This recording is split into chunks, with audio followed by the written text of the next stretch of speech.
Cruzer, Urameshi here, and I just wanted to say I apologize for the phone view.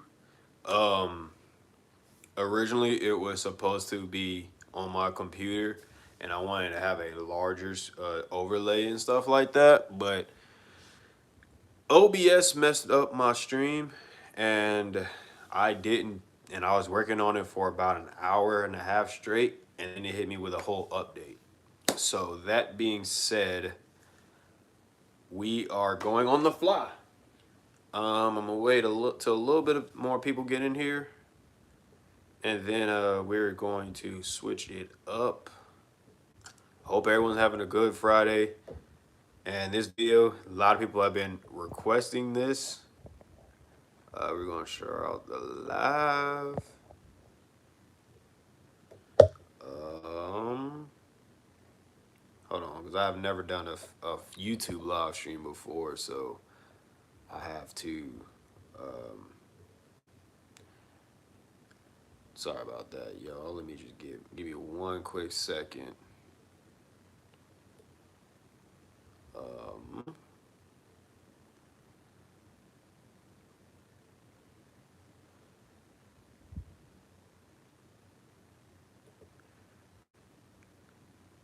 Sorry about that, y'all. This is not.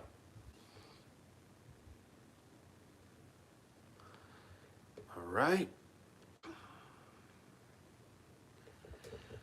Okay. We're going to get.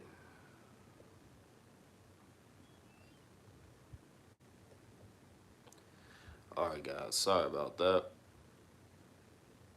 Just wanted to show live.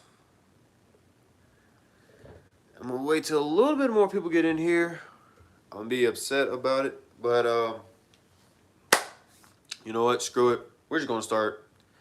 My thoughts on music, on the music industry in 2024. For those that don't know, I'm Cruzer Urameshi. I'm a music producer, and I do AMVs as well.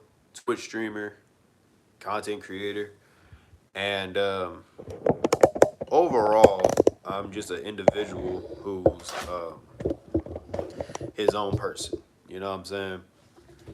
And oh wow, sorry about that. And with everything going on in the music atmosphere, we have a lot of problems that we need to address as musicians. Um, I'm not going to call out anybody because everybody's played a part in this. Excuse me. So that being said, I'm gonna start off with what I think. I don't think there's necessarily one's bigger than the other. One's done more damage than the other. I think everybody is equally involved. So that being said, what we're going to do is I'm going to talk about. Sorry about that. I had to close my door.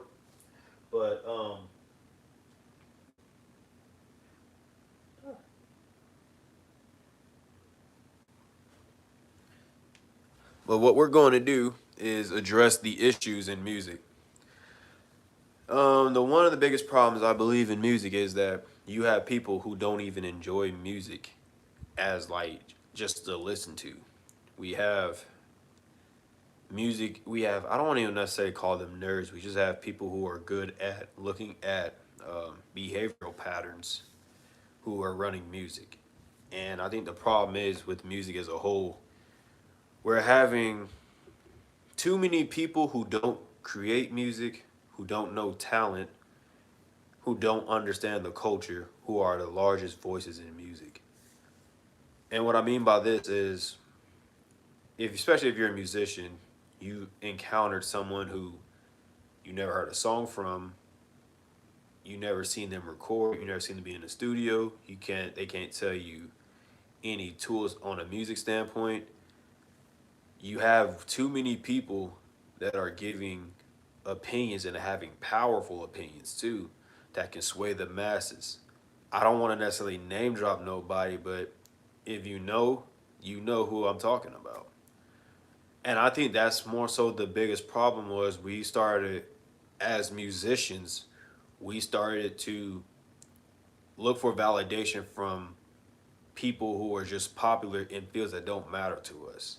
Like for an example, I'm not going to look for an approval from somebody who's for my music from someone who's a beauty from an esthetician. You know what I'm saying?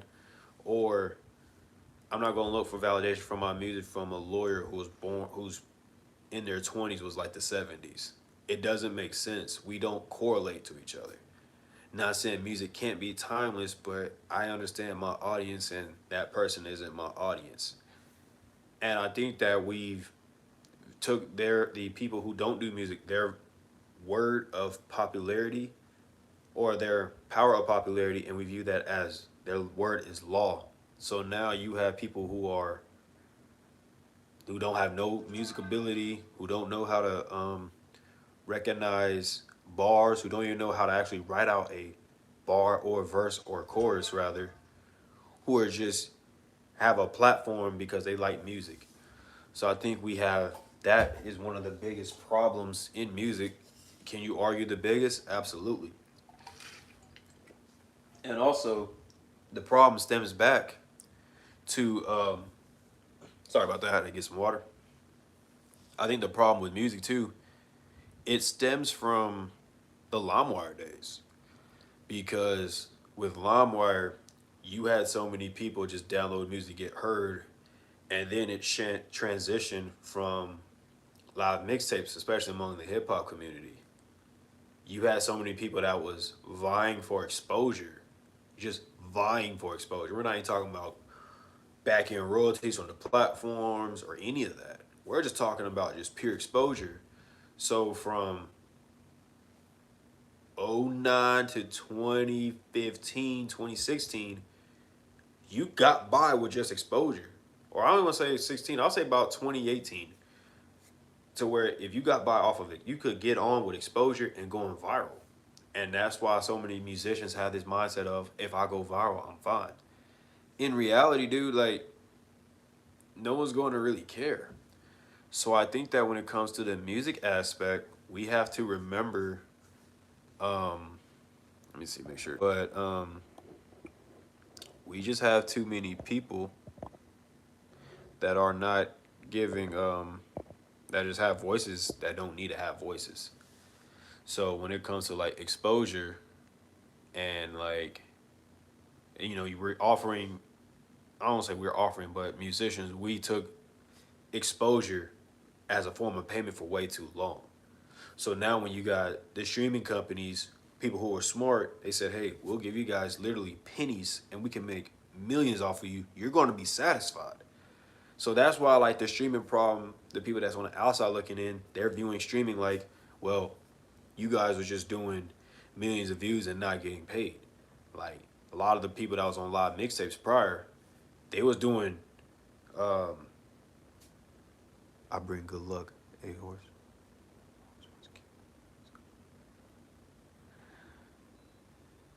I'm not sure about that, Lau. Um, that depends on the person you ask. Self defense, I guess. But like when it comes to the music, we was getting paid. We was taking exposure as a form of payment, and for the longest time, that's what really hurt us as music. We didn't care. We just was so thriving to get exposure. We was thriving to get attention. We was thriving to get noticed.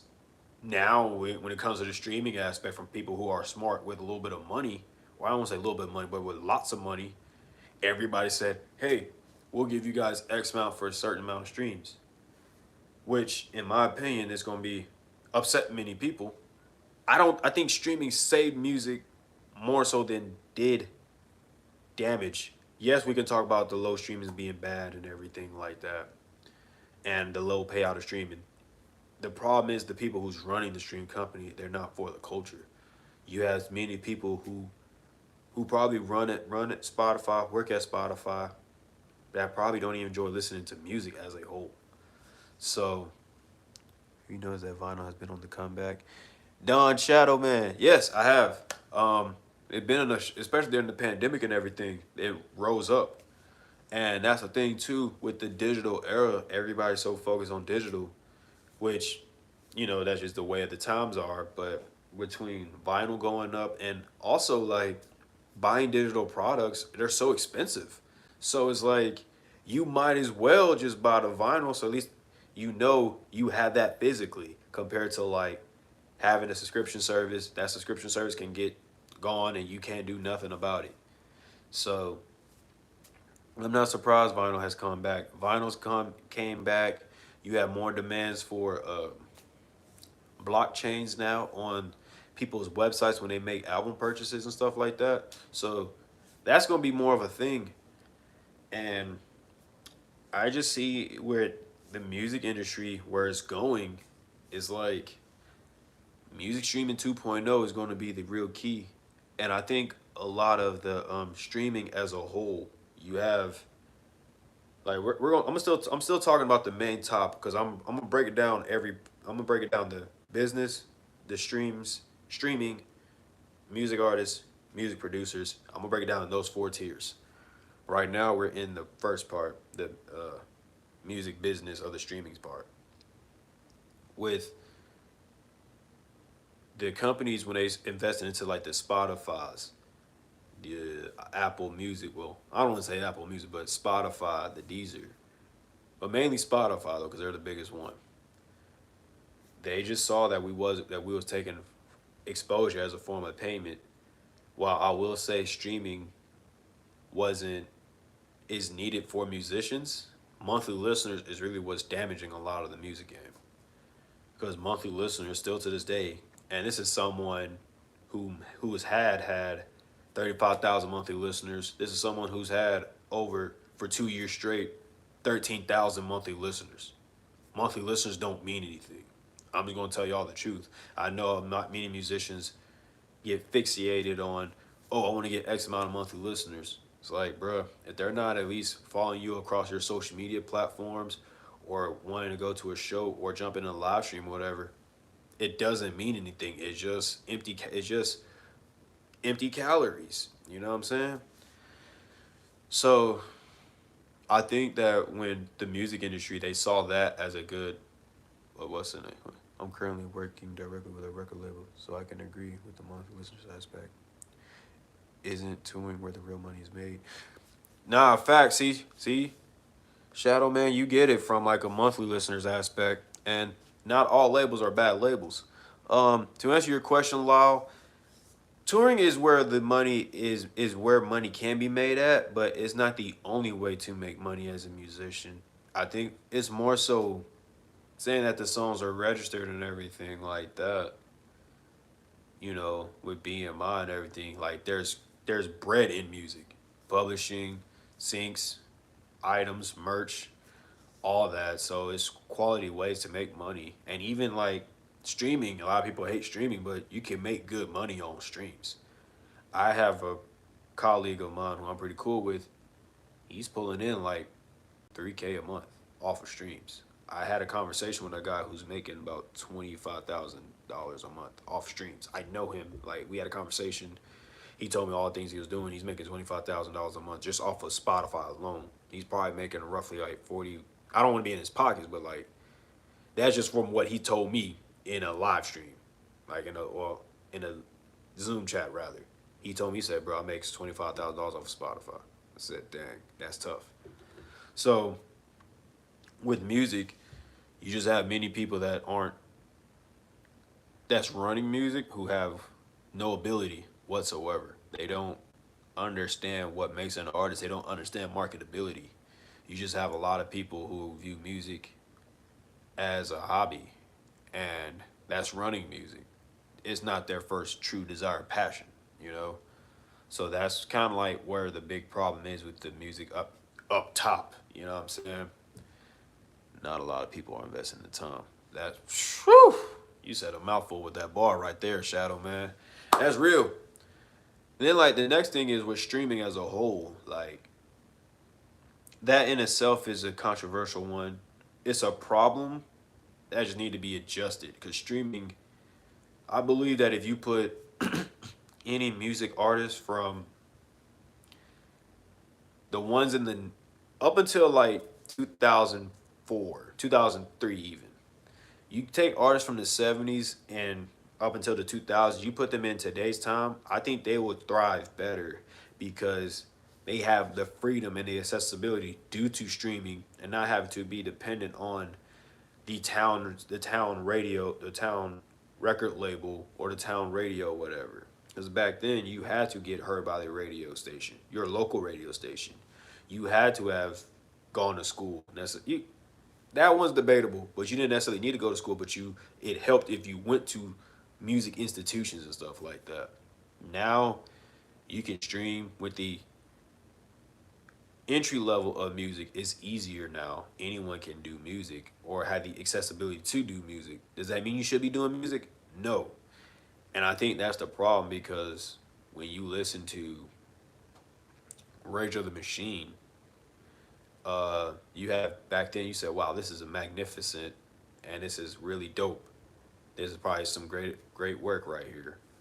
To now, we listen to music, you look at it and be like, I can do this. And that's right there is a problem because many people can do that.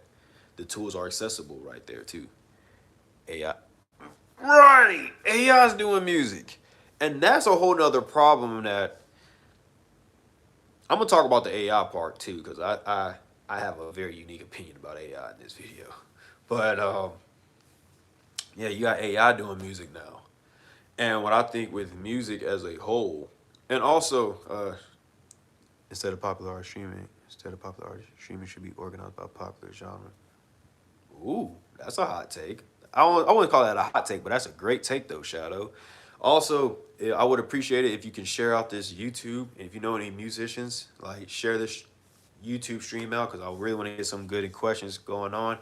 Any questions and solutions you guys have, y'all are more than welcome to. I'm loving the feedback so far. I'm loving the feedback. But with the musicians of yesteryear or yesterdecade, they was striving so hard and barely was getting heard. Records wasn't getting released on time at their pace. Where streaming, you can record a whole song today and put it out today. You know, as with full mixing and mastering, you could record a song. Like I've seen artists do this personally who worked on a song, went to the studio, pulled up the beat, knocked out the mixing, and had it done in like 7 hours. Whole projects. So you have the streaming aspect, which saved musicians because it gave us creative freedom. And I think many musicians don't understand that. We view money as being a professionalism where that doesn't necessarily mean that you're a professional with money. Like today, I could have been like, oh, I'm not doing a live stream, but because my computer was tripping with OBS. But I said, hey, I'm going to do it off the phone because I committed the time. So you have to know how to give commitments. But when it comes to the streaming, I think with streams in general, this is my solution. And this will be a very hard one to pull, but I think you can do it. Dependent on federal wages of said country, I think you can do the streams based off of that. Like, it's not nothing, but it's an ideal. Like 725 is the United States wages, federally speaking. You can make, I don't want to say per stream 725 because that's like kind of high, and I think 100 plays for $1 is not enough. I think for every, if I was to say it, I think every, because Tidal has a good understanding of it, where they pay like 78 streams for $1. I would double that, you know, per 500. That's a decent number. But I would do 720. I would do 50 streams, $2 for every 50 streams. That way, that's incentivizing something because if you look at that, like for those in America, how waiters in the South get paid, you have a lot of tips and everything. So you would kind of use the tip strategy in streaming to where it's like every like 200 plays or whatever has $2. So, or like every 50 plays, you just do that because of every 50 plays is like $2, and you would kind of base it off of that. Include the the this is where like the listener aspect coming in from like daily listeners. Multiply your federal wages by, let's just say Spotify, your monthly listeners, right? You get paid that chunk off of that a month. Let's just take away 40% for taxes, right? As if you have, damn, I don't have a calculator on me, but if you're making like you having 3,000 monthly listeners, or I ain't gonna say 3,000. Let's say you have 500 monthly listeners. You multiply that by 725. You know what I'm saying? You probably have five to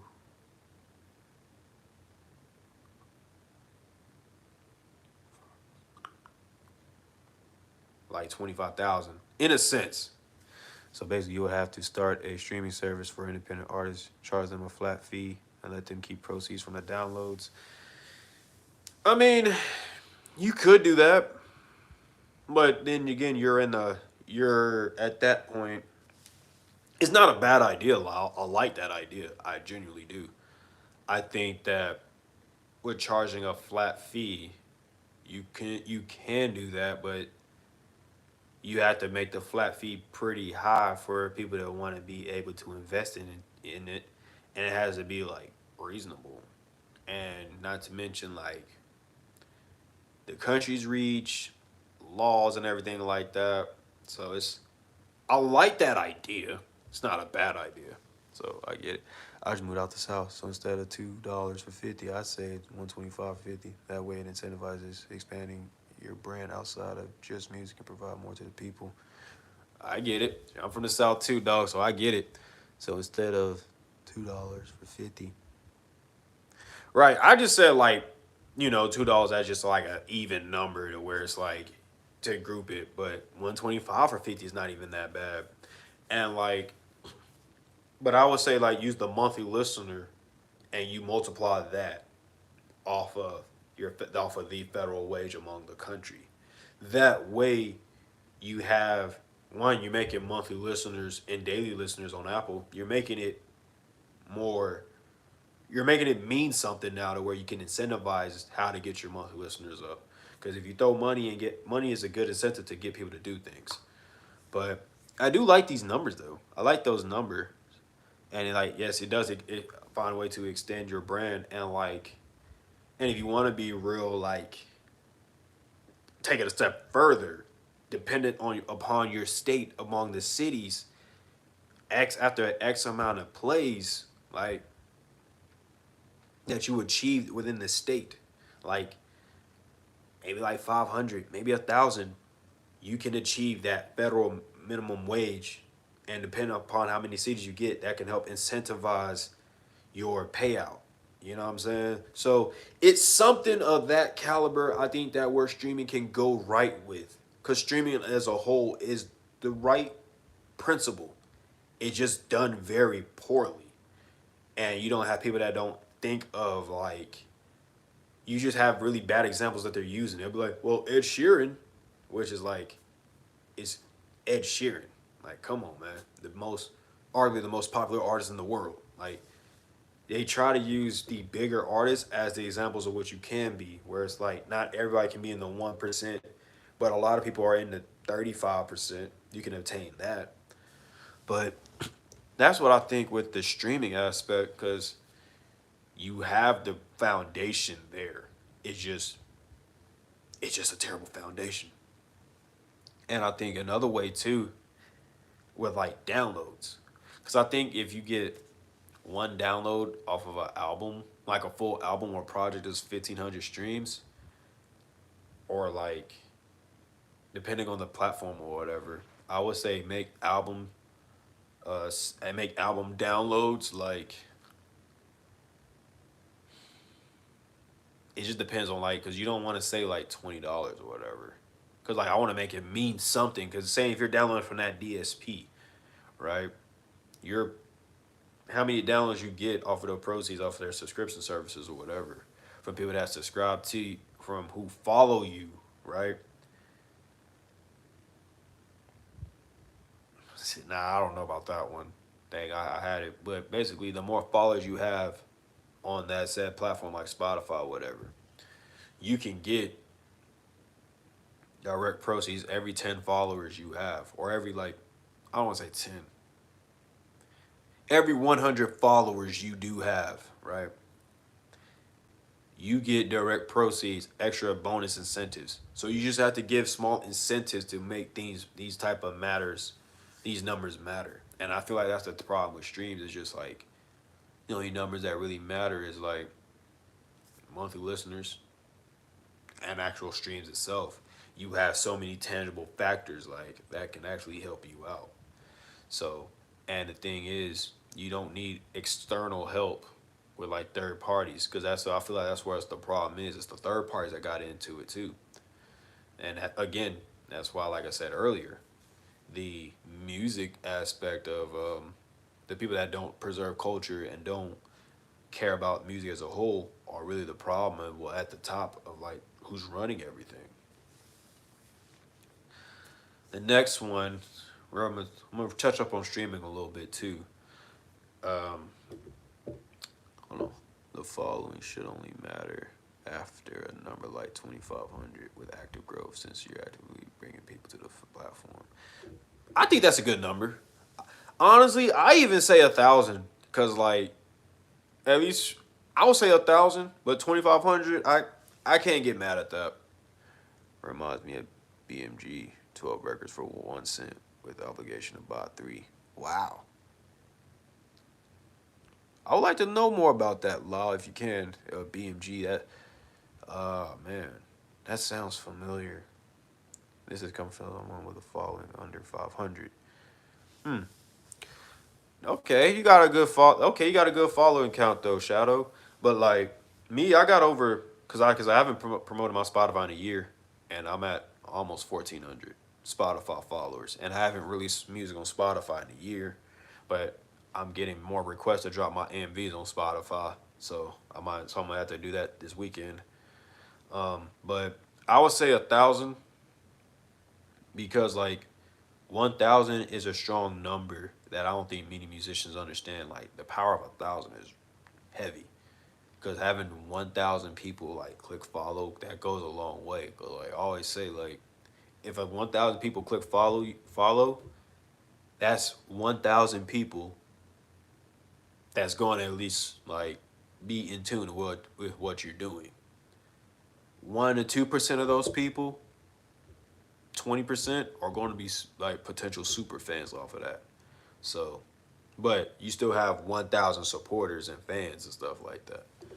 You know what I'm saying?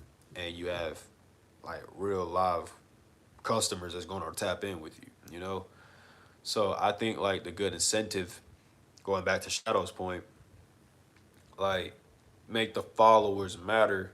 And if you go into the city aspect to where it's like, I just say you get 3 cities in your city, let's get 3 cities in your state that bumping your music about 500 plays per city because you reach that threshold of like you need X amount of streams or whatever, your payout is higher. Now like the platform is seeing like, hey, you got people that's actually rocking with you. Push the platform among the local. I don't want to say local, but like among your radius in that state rather, whether it's like a state algorithmic playlist or whatever. You know what I'm saying? So that's how I would do streaming, in my opinion. That's just the crux of it. I have written more notes down, but it's also right. It promotes hometown shows. Right. Exactly. So you have incentives to want to get out more because while Spotify and like I think Apple's trying to incorporate this now too, to where they implement like live show events because that's the one thing Spotify does right. I will say is that they actually give you live events to shows like Ticket Tribe, Ticketmaster, and stuff like that. So you have the incentives all right there. You have everything like lined up for you, ready to go. But I think with the music streaming side of it, though, another thing too. while the streaming companies try to do a good payout, there needs to be like a just a solid across the board. So that's why I think like the incentive thing, and then like each platform can differ, but you can't go no lower than that. So that's one of my solutions for streaming that could be done at a much better rate. And also when it comes to like um once you start hitting like Shadow had brought up, like once you make the follower count matter, like you start giving out certain tier levels, like tier one, do about a tier of like five. You have, but you don't do it necessarily in percentage. You do it by like gold. No, you do. I think platinum's worth. I would say platinum, a diamond, gold, silver, bronze. You do those five tiers. Bronze tier is when you're above 1,000. Is when you're in the when you're in 500 and above. Silver, 1,000. Gold, 5,000. Diamond, 10. Um, Platinum, 50,000. Now the reason why I'm not saying 100,000 like that is because this is based off of like listening habits of people that not necessarily a reach, but or streams, but just saying like your music was amassed among these amount of people per city. And most cities in the country, you have big markets that have millions of people, sure. But like Shadow said, promoting the show hometown shows, you have it based off of like similar to Reverb Nation, which if you're too young, if you don't know, never heard of that, then you super young. But if you make based on Reverb Nation where they had a good principle, you make actually mattering being top numbering in your state of your genre.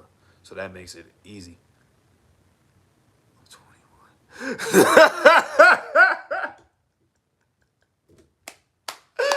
He said he's 21. He don't know Reverb. Yeah, you ain't gonna know Reverb Nation, bro. Yeah, I'm 27, bro. But he said I don't know what Reverb Nation is. Oh man, so that's funny. So Reverb Nation, it had the right idea. It did. It just never took off. It's a paradox because you're in it to make profit, so you'll promote that artist that has a larger following, hurting. It it is a paradox though. Lyle, you're not wrong. But this is the thing. You kind of do it like how like YouTube. I'm gonna get back to Shadow. I'm gonna answer. I'm gonna touch on what Reverb Nation is for you though. But Lyle had a good point. It is a paradox though, cause you're in it for profit, definitely. So you'll promote that artist that has a large following, hurting the others. If you do it a certain way, but you don't let the artists themselves make it known. You have to do like a YouTube thing where like they email you like the plaque or whatever for 100,000. You couldn't do it like that. So, but you don't want to make the tiers public. You know what I'm saying? Because when you make things public, then it's like, oh, like you can have the accomplishment, but don't make it public to your own personal view. Make it to where if that specific platform does it, you know what I'm saying? Just bring back artists, music labels, and people working with each other. That never left though. People still stay working with each other. It just internet is just different. But Reverb Nation though was basically, well, how to explain Reverb Nation? You could rank like Reverb Nation had the idea where I was talking about artists for ranking. Like you could put out your music, and among your state or whatever, you could be ranked like number one. The problem is like Reverb Nation never really took off. Like this was back in like '07 through like '06 through '09, Reverb Nation was like legit, and this was like, because at the time it was Reverb Nation and SoundCloud. Cause SoundCloud been around since '06. Because I just remember having SoundCloud on my phone and everything when as a kid. So like we heard SoundCloud and Reverb Nation together, especially back in Georgia when I used to live down south. So Reverb Nation would like rank you among like your state. And you're like, oh, I'm #1 in my state or whatever. Which back then it meant something because you had labels. This is like the MySpace era, because you had MySpace was still there, which was like you had MySpace and Reverb Nation. Which MySpace, while it was for music, while people did pop off of MySpace, Reverb Nation was more so business oriented. It just it just never took off properly for whatever reason. But let's talk about the music artists, man. Actually, screw that. I'm a producer. We're gonna talk producers first. Producers, man, y'all done messed up the game. Like, a problem that I see with a lot of producers is a lot of producers complain too much on the internet. While I understand like selling beats is different, because I've been making music since 2012. I was making music in high school. I was selling beats while in high school. Like I sold my first. I said it on here in a YouTube video, I believe. Sold my first beat 3 months in, 2 3 months making beats. Sold it for $70. Got offered 100. Sold it for 70. I'm a producer and an artist, so I'm here for both. Bet, Shadow. Appreciate you for rocking out. And this is not necessarily directed at anybody. It's just from like experiences, all things I'm about to say. From what I've seen from perspectives where I think both sides are going wrong at. Because I'm a producer that artists enjoy being around, that artists have respect for, and producers, a lot of producers respect me off of craft. I think that many producers complain too much and they feel like they want to get like everybody wants to get paid in music. Like, let's not act like that's not true. While I do think a good, I'll probably say 25% of people that are doing music, if they would do it for free if able to. If able, will still do music at the ability that they're doing it now if given the opportunity to. So there's that. A lot of producers don't understand things like IP, intellectual properties, how copyright works and stuff like that. And you have a lot of producers that, because I don't believe in labeling a beat maker or a producer. While I can say those are two different things, I'm not just going to call somebody that just because. Because I've met some talented beat makers that was creative, and I met some producers that was super lazy. So that's why I don't believe in just calling somebody a beat maker or a producer. And that's the thing too.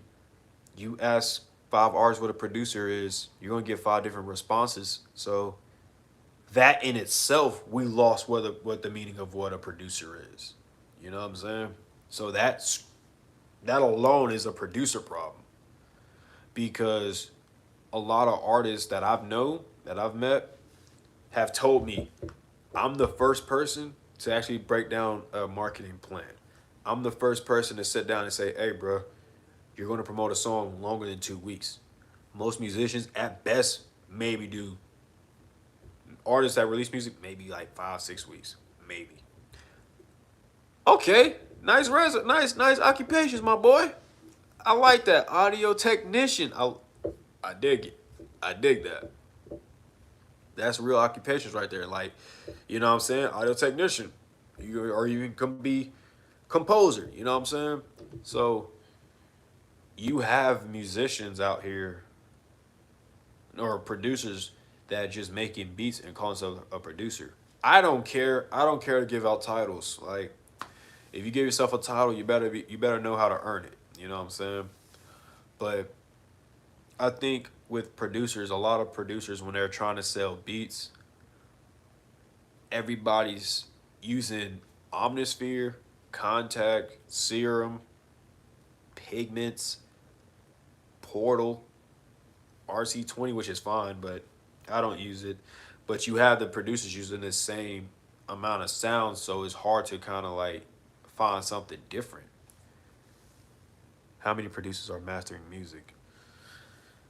Depends on what you mean by mastering. If you think like mixing and mastering, I'll say quite a bit.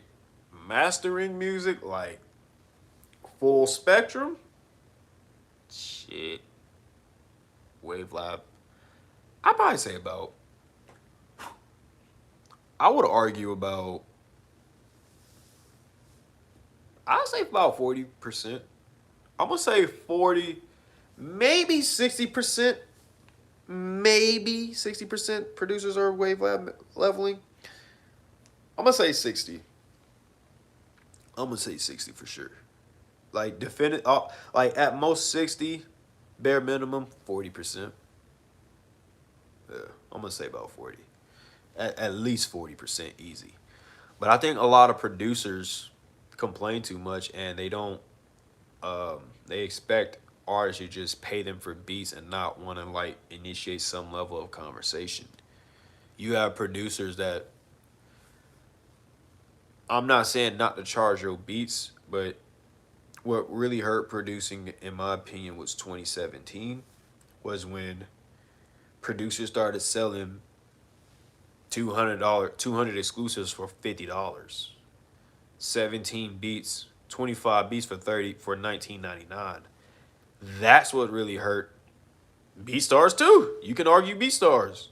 Like you have producers doing like terrible beat deals where it's like, I would rather producers give out free beats to everybody than to sell large beats. Like in my personal opinion, like if you're selling 10 beats for like $80, bro, you're kind of screwing up the game. Because I remember just like being on Twitter from like 2015 to 2019, like you could make $200 a month off of selling beats and be straight. You didn't have to work that hard. You just, hey, bro, I dig your style. Dudes cashed out. Now it's like artists are rather just, and you got some artists that are trying to make their own beats because that's producing themselves, which is nothing wrong with. But I think you have people that are saying that they're producers because they just want to be artists so bad, and they want to undercut the sales on the beats, and producers are letting them. I think a lot of producers don't know how to speak up for themselves too, and you gotta know when to stand up for yourself. I think that's like one of the big things that's hurting producers. And you not only do you have to know how to stand up for yourself, you got to know how to stand up for others too. And a lot of producers aren't doing that. That's I've seen that way too many times, and I can say this: I've lost opportunities just from standing up and speaking out about things, and not a lot of producers are willing to do that. Like, I'm not nobody cool, but I can say this with facts. Like, I have I have a good enough resume to where you can respect what I'm doing and what I'm saying. And I think when it comes down to the music aspect, um, you have many people that are not trying to educate themselves. And that's why I tell producers all the time, like, educate yourselves, bro. And like, don't just be one dimensional. Have ideally two or three skills you can offer, but if you can only offer a beat, like you're gonna get lost. Doesn't matter how hard the beat is. And I think that a lot of producers are too dependent on doing the same strategy that everyone is doing. Like the tight beats, I like to say break your. I like that echo chamber. That's tough. I like that echo chamber. I like that. Break your echo chamber. That's a bar. I tell producers this, like, find you an artist to build with. It only costs what someone's willing to pay for it. Example, the opening beat, put your hands where my eyes can see. Everyone stop when they hear the first three notes. That's real. That's real, Lyle. And I think that like a lot of producers really just hurting themselves and like with selling exclusives under. I can't tell a producer what their price is. I can only go off of, and that's the thing, like everybody's underselling value and not knowing education. Like you got artists, producers selling exclusive beats with exclusive rights for like less than 500, bro. Like don't sell an exclusive less than 1,000. Like that's just do that. You know what I'm saying? Don't make a custom beat less than 400. You know what I'm saying? Like we're issue out payment plans, and I think a lot of producers want upfront money and not being open to want to negotiate or like work out things with artists. Like a large majority of producers don't do that because I've done that as a producer. You know what I'm saying? I got an exclusive $50 last year. Man, yeah, that's OD. That's OD. But like, I get it. If you down bad, you down bad.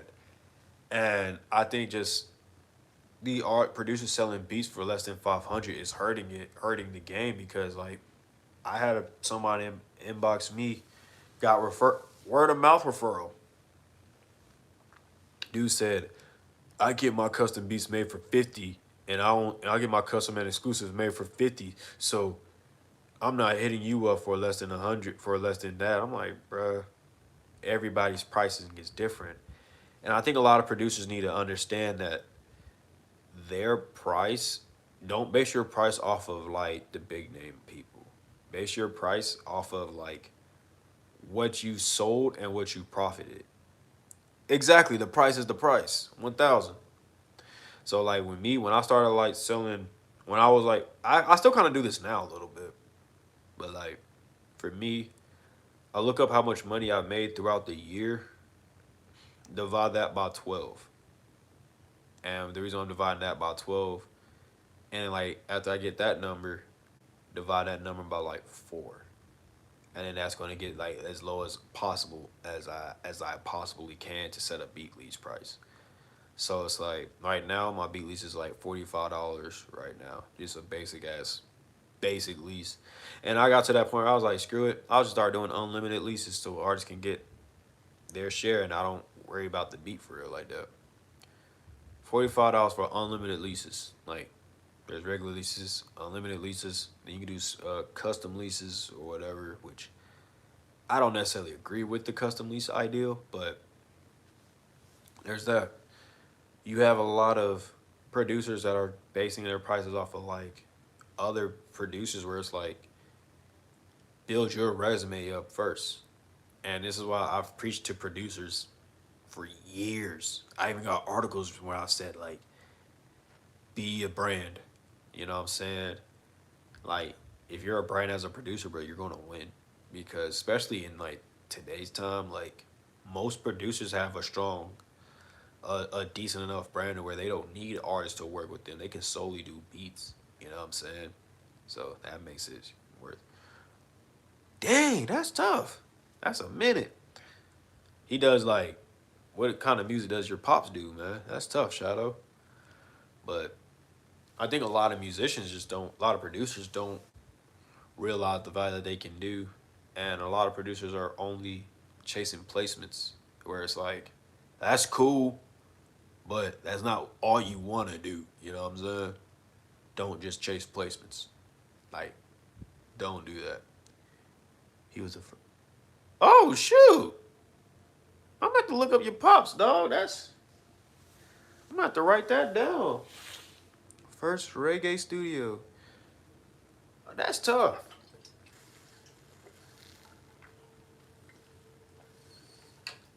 So you have a better understanding of music deeper than most people, then. That's tough, Shadow. That's tough. That's tough. But like, I think a lot of producers though too just need to be get out the bedroom era though too. Cause I don't think the bedroom era is extinct or dying out. I'll do me bet Shadow. Um, I don't think the bedroom producer era is dying out, but it's definitely changing now.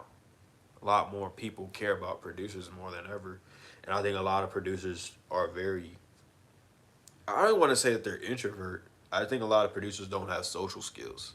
That's like one of the biggest things I've noticed about a lot of producers. They don't have social skills. You have a lot of producers that like, and I've been around artists in studios where they be like, Cruzer, bro, you a producer that talk, bro, like, and like they're not saying it in a bad way. They be like, hey, bro, you a cool producer, bro, like you actually can chop it up and chat. And I think a lot of producers aren't sociable. And like this from I have an artist who I've worked with tell me this. So definitely gotta like expand your plate as a producer always. And I think just like the sounds that producers are doing too, like don't use a Zay 808 and the spin 808 on y'all beats, bro. Like there's a bunch of 808s. Everybody using the same six. So like come on, bro. Use a little, just switch it up a little bit. And like you got all the VSTs out there, like I can't tell you how many times I done heard the same piano from Keyscape and stuff like that. It's like switch it up a little bit, guys. Just a little bit. You can still do the same midis, but just switch up the actual sounds a little bit. That's it. And I think too, the whole sampling, use Halen Sonic. Hey, I never used it. I seen that in videos, but I never used it. It looks tough. It looks tough. But yeah, I need to use that Halen Sonic. I'm about to get it one day. But I think when it comes to the producers though, it's just overall we have to like, because end of the day, we as producers we have to understand what other people are doing. It's not. Yeah, I've seen some videos on it, man. It does look A1 for sure. But I think as producers though, we have to like be better. We have to understand what everybody else is doing and their parts. And this is not just a musician part. Like understand what songwriter do. Understand what the artist supposed to do. Understand what the engineer can do if you're not engineering the track yourself. Understand like this is me. I've always looked at the big picture. And when you're able to look at the big picture as a producer, you gotta unlock everybody's potential. Now I don't want to say you gotta unlock it, but you can at least show them your vision, show them what you're doing, and be a blueprint. That way, even if people disagree with you, you have enough to where it's like, all right, bro, he knows what he's talking about. You know what I'm saying?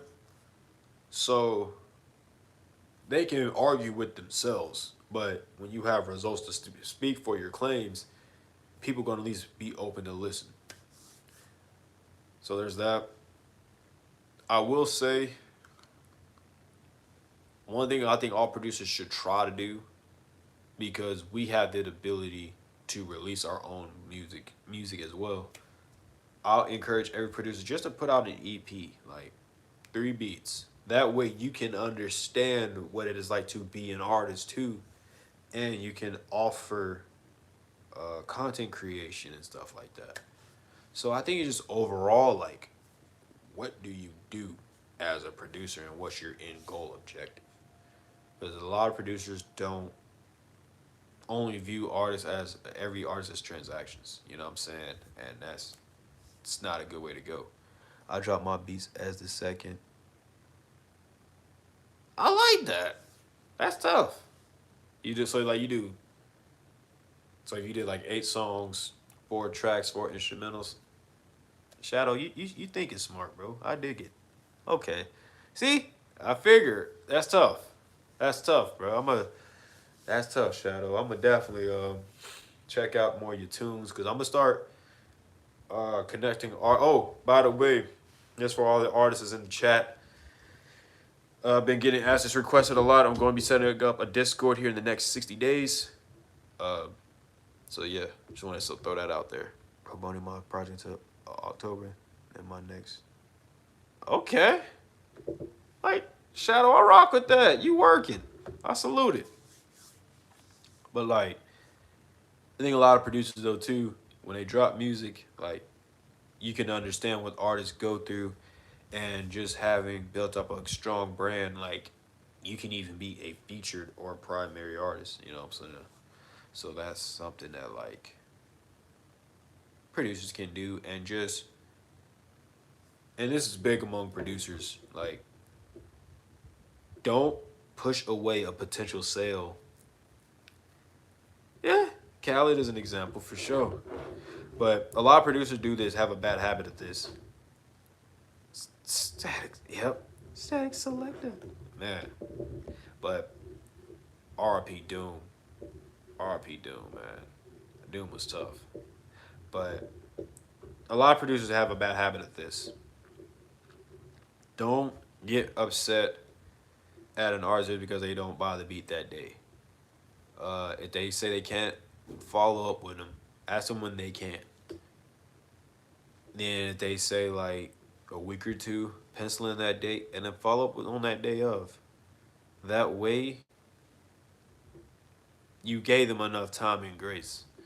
A lot of producers try too hard to like rush a sale, where it's like, dog, don't rush the sale. Like, or I don't want to say rush the sale, don't force the sale. Like, if they can't do it, we understand the economy is tough. Don't force people to spend money that they already don't need to. Don't force people to spend money and then chomp them off. They just might not have it right now. You know what I'm saying? And that's fine. But don't like just give them a set date, follow up with them, and keep it pushing. Like, the more you put yourself out there and build up your brand, and I'm learning, and I've learned this over the years. Like, people gonna respect you. You know what I'm saying?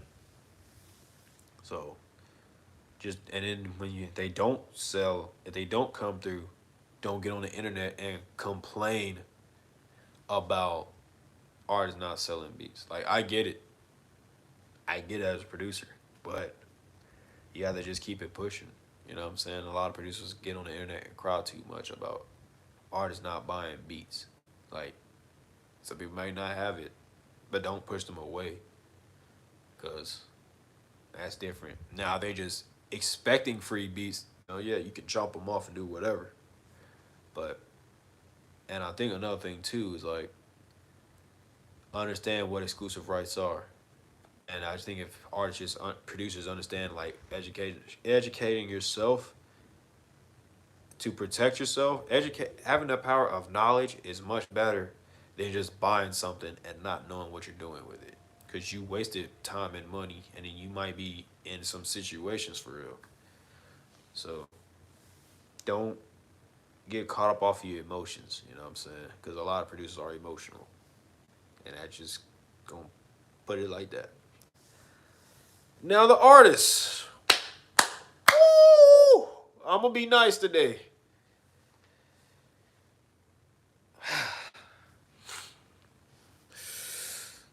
Whew. Okay, all right, y'all artists, man. A lot of music artists have this weird sense of entitlement. I don't know where it came from.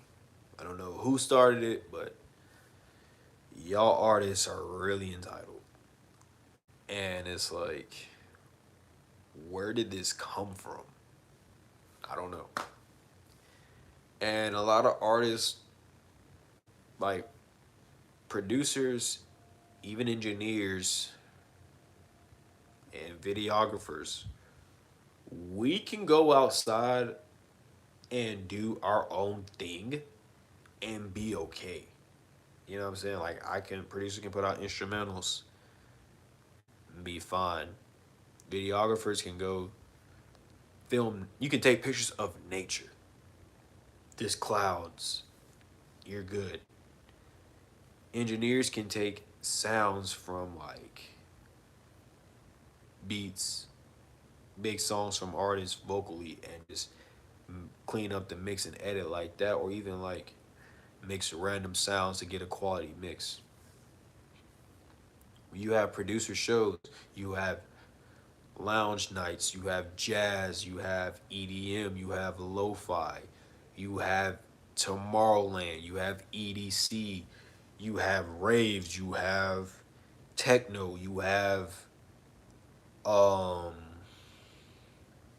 house music, you have trance, like you have all these genres that can be played with pure instrumentals and have some thumping clubs. These artists think that like people need y'all. Like we're all good. Like, but you're not seeing no artist having a sold out slam poetry night. You're not seeing an artist. No one is bumping acapellas in their car. I've never heard of that. You're not doing that. You're not taking a shower and bumping an acapella. You know what I'm saying? So I think that when it comes to the artist's ego and pride and an entitlement is just at an all-time high, and I don't understand it. Cause a lot of y'all artists, like I'll be honest, like a lot of y'all artists be actually good with music for real. Like that be the weird part. Like y'all don't like you got some that be trash. I ain't even gonna hold you, but like you got a good amount of there's a handful of artists that are actually good, and it's like, bruh, you think that everybody needs you, bruh? Like we don't, and then it's like at least producers. While producers can be need to step up and be content creators, I ain't gonna say you need to step up, but like, regardless how you feel about it or not, you're a content creator, bro. Like whether you want to agree with it or not, you had to make content. And even that, like, I'm willing to say this, and I'm gonna die on this hill. Everybody was a content creator in like every decade. You had it in the 70s, 80s, 90s, 2000s, 10s even. Everybody was a content creator. The only difference is it just got a name in 2018. That's the only difference. And you have so many musicians that I don't want to be a content creator. And it's not even just like artists. This is musicians as a whole, producers too. It's like, bro, what was the when artists did documentaries, acting, talk shows, radio interviews, local festivals, um, autograph signings, even like people like recording you, like all of that was content. You know what I'm saying?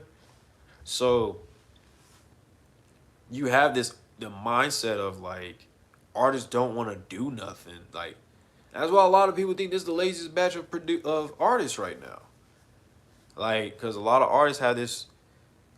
It's not being an artist mindset, which I don't know what that means. It's not being an artist. What does that mean? Tell me, what does that mean? You know what I'm saying? And you have artists that are doing music for the wrong reasons. In my opinion, and this is again, this not just artists, but like you have a lot of people that are doing music not as a hobby, but doing music socially. You know what I'm saying? To where, what are you doing? You know what I'm saying? Like, what I mean by the socially aspect is you have people that are a music artist. And this happens mostly with artists. Like, I don't see this too much with produce. I've seen this a few times with producers, but I've seen it way more with artists. You have people that are saying they're artists when they go out on a Friday night.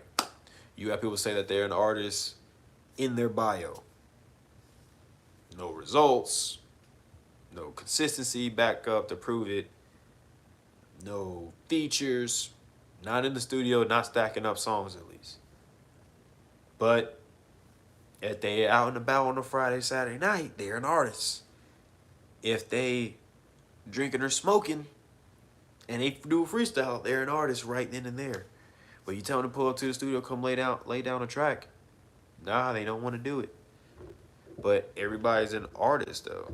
And that's the thing. Everybody's doing music for the wrong reasons. And I think a lot of artists themselves need to educate.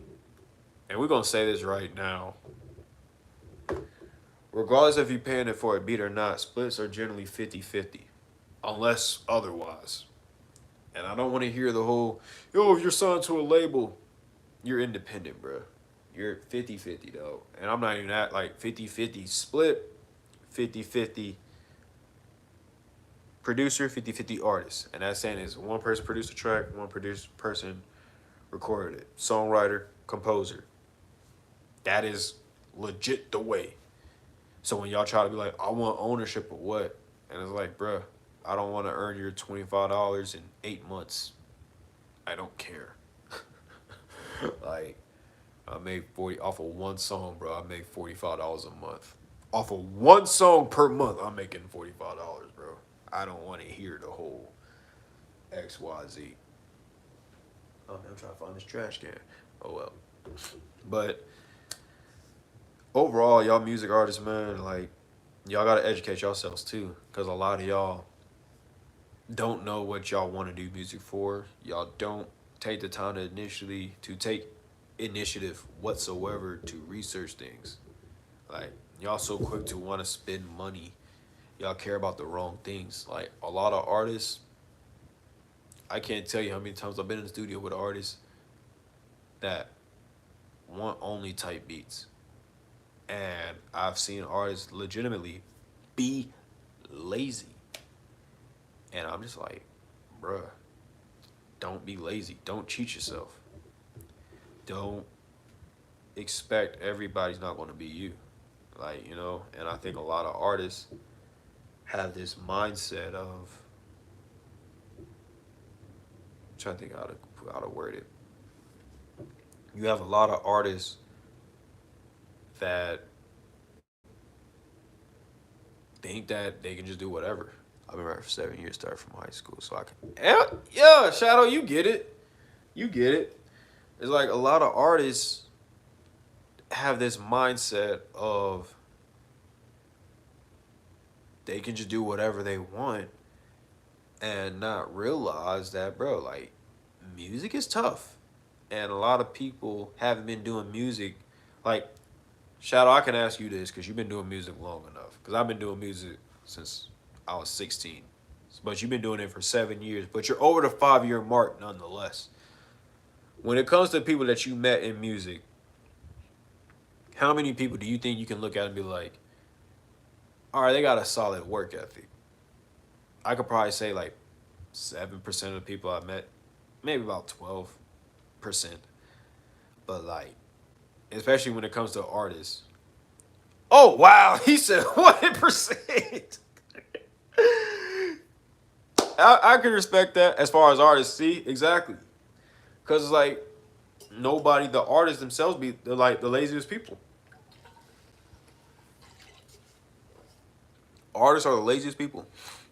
Right. And that's what I'm saying. Like, you're going to meet more productive producers. You're going to meet more productive engineers. You don't meet too many productive artists.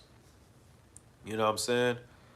And a lot of these artists don't really, like, have a form of work ethic. Like, and I told this to an artist the other day. I said, bruh, if I have more motivation than you to want to do your music, you don't need to be doing music. Straight up. Because you got producers who don't, and I've been in this sense, like, I don't necessarily want to make beats every day, but I'm still making beats every day. You know what I'm saying? I don't want to make content every day. I don't even like calling it content, but I still do it. You know what I'm saying? And it's just a lot of artists don't have discipline. Like, I can honestly say that it's a lack of discipline a lot of music artists don't have. And I think that if music artists took it upon themselves to say, okay, like, I'm going to put my pride aside, I'm going to put my ego aside. And I think everybody needs to realize that, especially the artists, music artists, there's nothing wrong with paying people to do quality work. They're doing quality work, bro. It's okay. But a lot of artists don't have this view like that, you know? So, oh, excuse me. But I think I want artists to understand that, like, at the end of the day, bro, like, you're going to be fine. And if you build within who you are as an individual self. So you have to build who you are up first before anything. Because I think a lot of artists, music artists in particular, they don't, like, they want things to be given to them and want to be coddled so bad. And I'm like, I'm cool about it. I was talking to a videographer, and a lot of artists, Right. Oh my gosh. Exactly. Shadow, you get it, bro. Yeah, Shadow, I'm tapping in with you, bro. Like, I'm locked in with you, Shadow. Salute to, you over an hour. Salute to everyone that's been tapped into the stream. I'm still going. Shadow, you appreciate you from rocking out from the jump, and Lyle too for commenting. And what I was gonna say, Shad, like, bro, the amount of like, man, this goes to like artists and stuff like that. Just because you do art doesn't mean you're gonna get free services. Like, is what I said earlier in the beginning. Like the whole paying for exposure. Don't pay me with exposure, especially with exposure you don't have, dog. Like, y'all artists be trying to do this so hard. It's like, bruh, you don't have that exposure. And it's like, even if you did, or if you just had exposure, bro, it's like, y'all don't try to look out and put other people in position. And I always tell artists this: if you don't want to pay somebody, offer a barter system, a solid one. Like, if somebody was to say that to me, depending on what it would be, I would be open to it. I would. But a lot of y'all artists don't offer no type of barter system. You want a free beat? What are you willing to do? And don't say get vocals. Producer can get vocals from anybody. Like, a producer can give out some free beats today. Or matter of fact, that same beat you want for free, that producer can probably sell for 500 and be straight. You know what I'm saying? And you ain't got to worry about no splits or having them arguing about it. And it's like, a lot of music artists have this fear of like, anything over $100 is too much. Dog, if you moving like that, you're done. Like, you're done. You feel me? And it's like, there's this thing called the artist consciousness that my boy Javo Recall, he put me onto it, and I rock with it. It's like, it's skepticism, and then it's 5 levels to it, but it's skepticism, research, doing.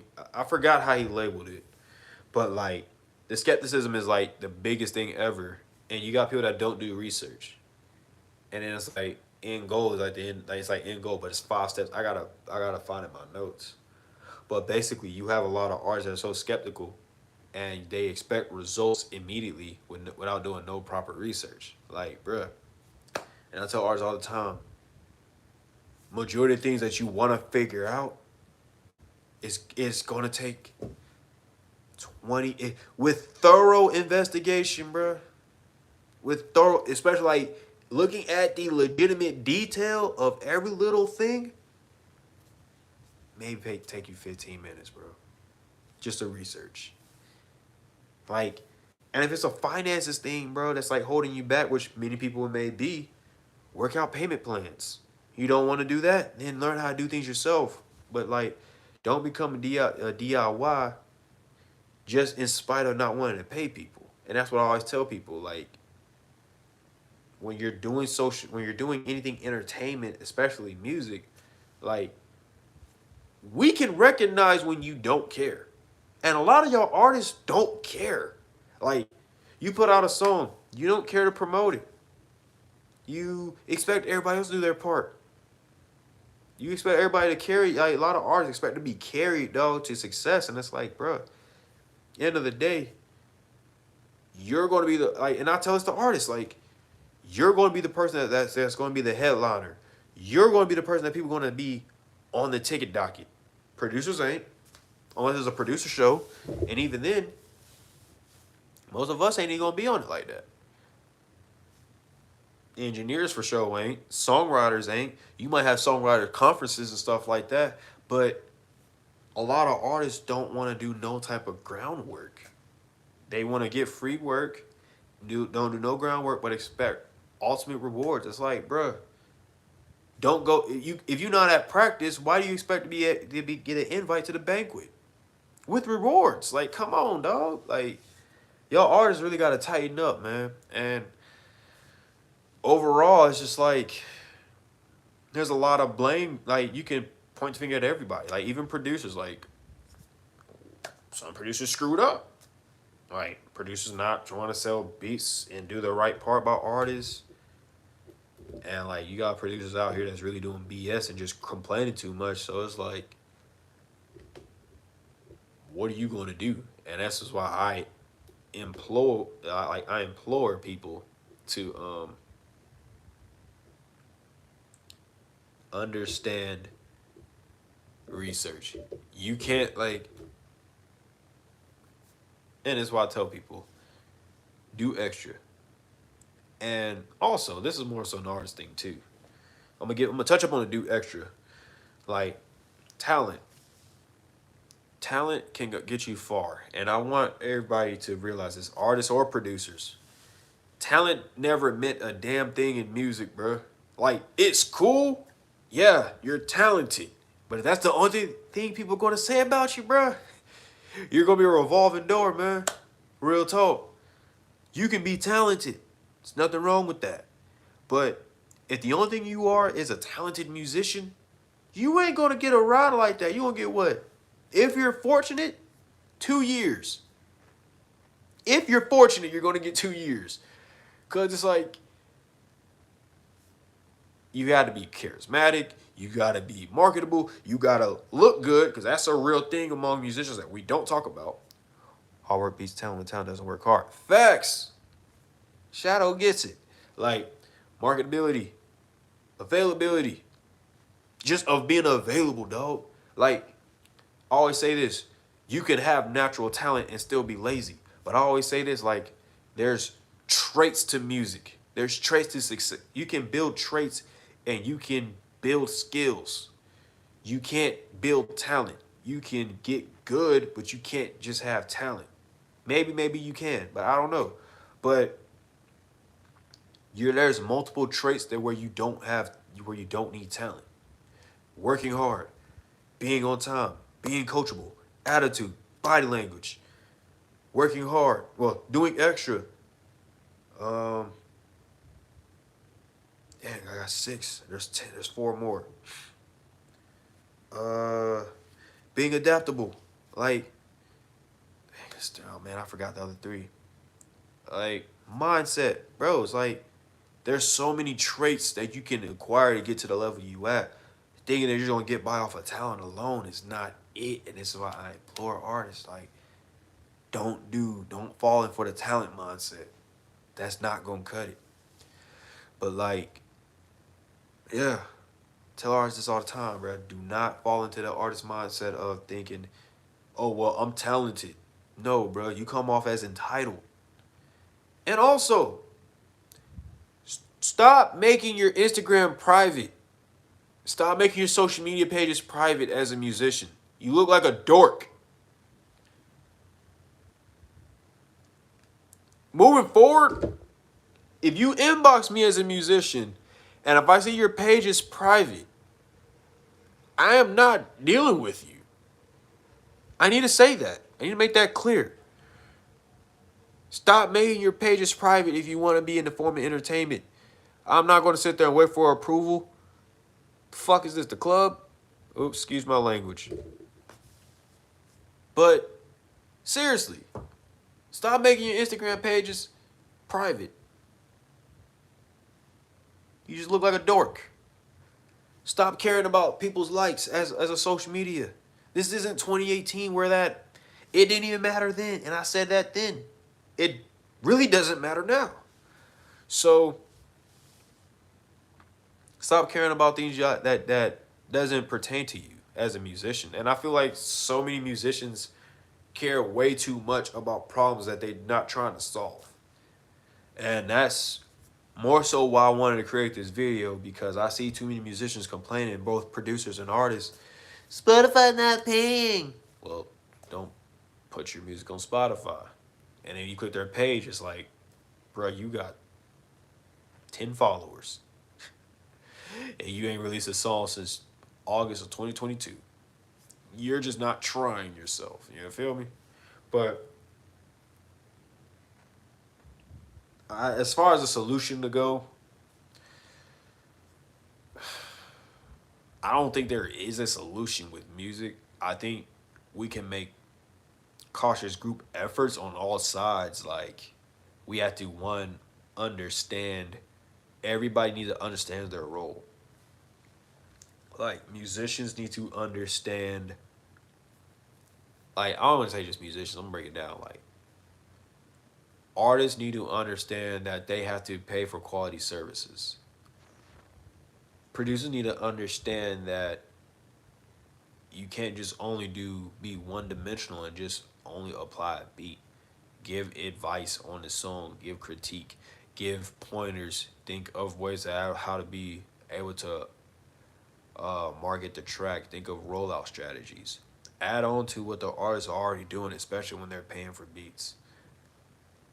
I think the streaming aspect from like the business top heavy and also both sides, artists and producers, need to become more business oriented. Learn IP, understand copyrights. I'm not saying to buy things that you don't know. Take the time and learn the history behind it. That's what you need to do. Um,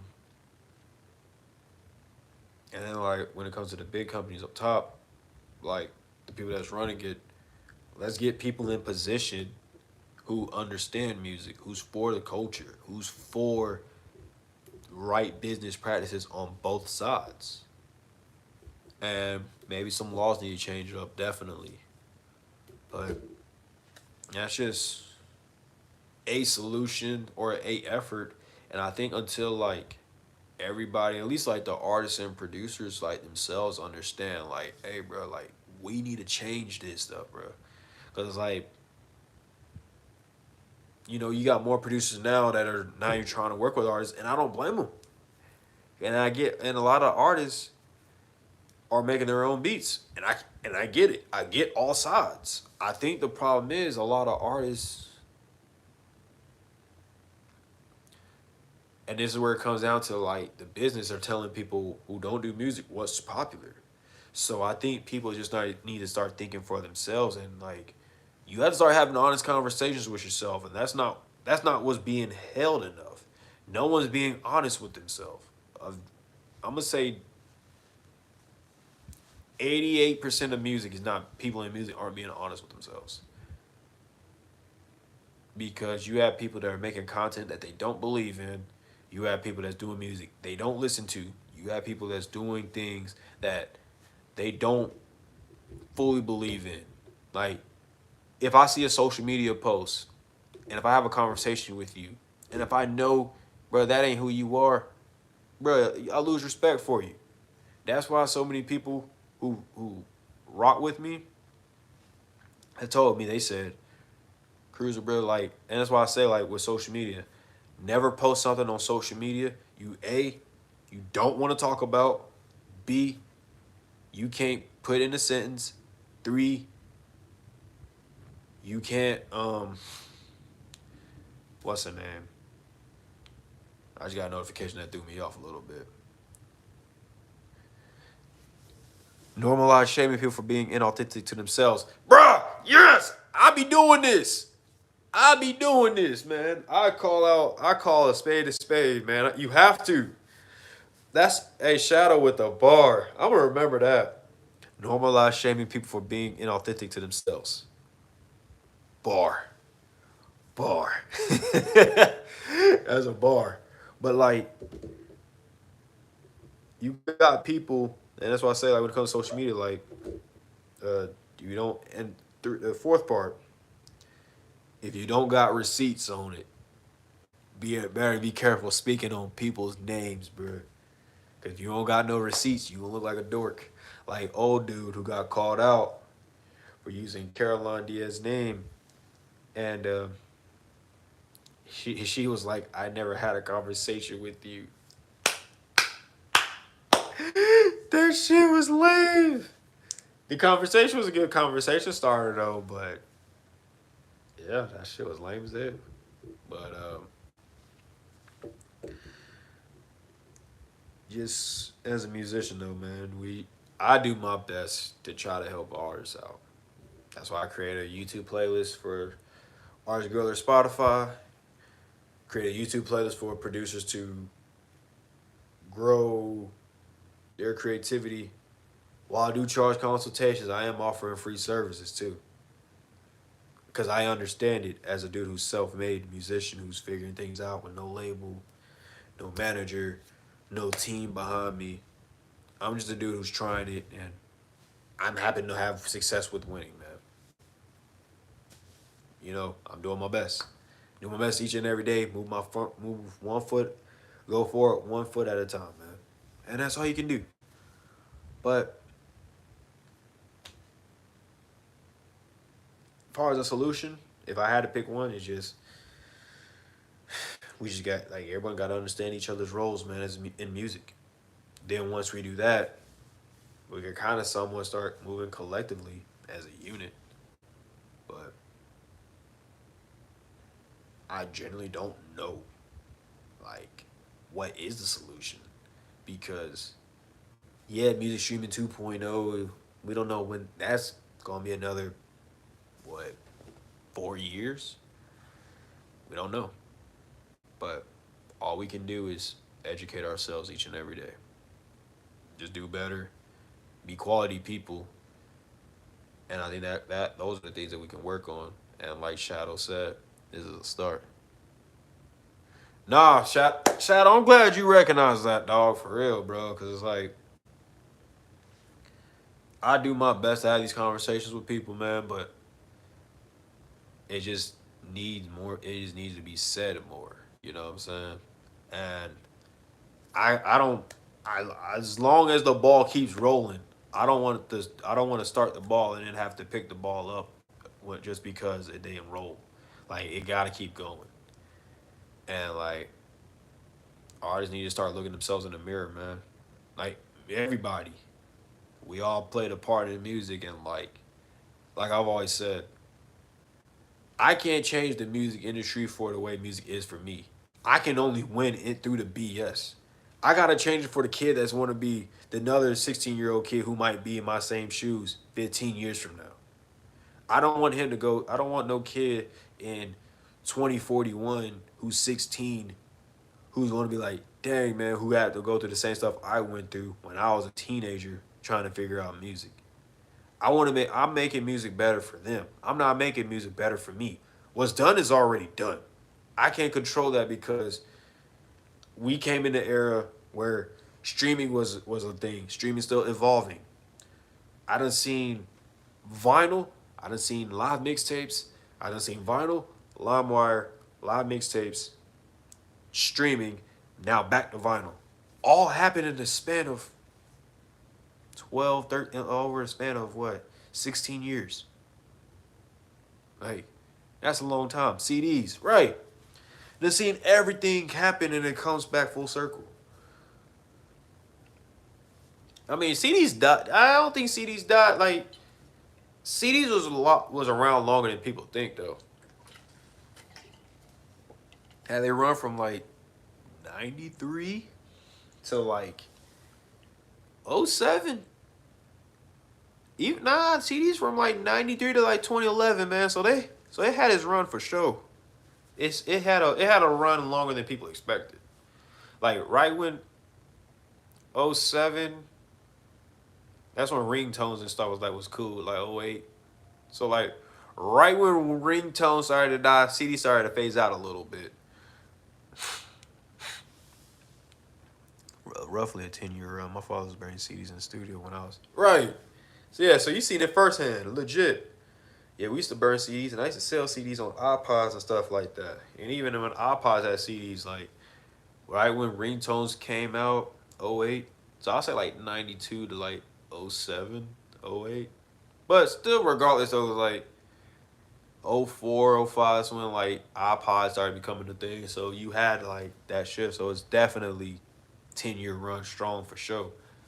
But I think as an artist though, as a musician, like we just gotta do better. And we just have to understand that like it's bigger than us. Like and that's what helped me out with my career. I always said like I can do what I want to do with music and I'll be okay. I know there's people that do care what I have to say, but I want to do music for the person that doesn't have the voice. I want to be the voice of I want to be the voice for like the people that aren't able to speak up in positions. That's why I've done that. I done put my career on the line for people. And you know, one thing about me is when people aren't. Then I've learned this recently, and it took me a moment to reflect. Like, it's not a matter of who you know, as everybody loves to say. It's like it's not. It's who you know. While that can be true, who's willing to know you? Who's willing to say they know you? That's what I think we need to really talk about. Who's willing to say they know you? You can say you know everybody, but they say who this, you're done. But that's all I got. He said that's a bar. Much appreciated, dog. That's just words I live by, man. But I'm about to wrap it up. I'm going to make content all out of this video too. But Shadow, I appreciate you for rocking out. I'm gonna definitely check out your tunes today too, bro. You know, I really appreciate you for rocking out, and you gave some dope insights, man. And I'm gonna be definitely tapping in with you soon, bro, for sure. And if you guys want more lives like this in the future, let me know. I will definitely be doing this, man. And I gotta get my day started. I ain't gonna lie, I was planning to do like 40 minutes, but I did an hour and a half, so that's cool. But I want to say thanks to everybody that tuned in. I'm hoping to be a change in the music that we need for real. Cause as a black kid from Columbus, Georgia, man, I didn't have no guidance for real, and I'm just dude who's trying to do his best each and every day. So, if anything else, I just want people to know that I'm Cruzer, Urameshi, music producer, new AMV dropping next Friday. And overall, always like Uncle Ben said, man, with great power comes great responsibility. But it's what Cruzer, Urameshi says. It's my responsibility to uplift the people with the power that I'm given based off my responsibility. Happy Friday, y'all. It's Cruzer, Urameshi. Cruzer. And we out. Shout out Stan Lee. And Shadow, I'm definitely tapping in with you, man. Much appreciated. Everybody be good. Y'all be easy.